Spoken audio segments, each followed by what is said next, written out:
a nice clean room, where everything is just right and not a single thing is out of place. Now, what if I told you that that clean room you're picturing inside your head was the site of a bloody murder, and that, in reality, there's blood everywhere, you just can't see it? Now, you must think I'm crazy, right? Because there's no way you wouldn't be able to see blood in a room that clean. Well, unfortunately, blood isn't always visible to the naked eye. So, like you, crime scene investigators need a little help to see it. So, they use luminol. Luminol is a chemical that makes blood glow. This is because when luminol interacts with our red blood cells, the iron found within catalyzes its oxidation, therefore producing light visible to the human eye. But before luminol can be used at a crime scene, investigators need to know if it's actually working, and in order to do that, they need blood. But this is a problem for several reasons.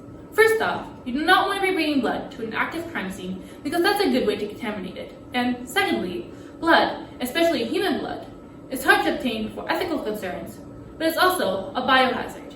This is where my project comes in. Can we create a biomaterial that, when sprayed with luminol, glows in the exact same way as blood?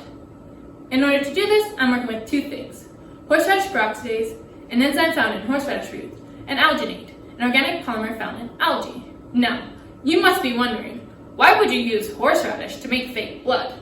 Well, just like our red blood cells uses iron to transport oxygen throughout our body, horseradish peroxidase uses iron to catalyze chemical reactions.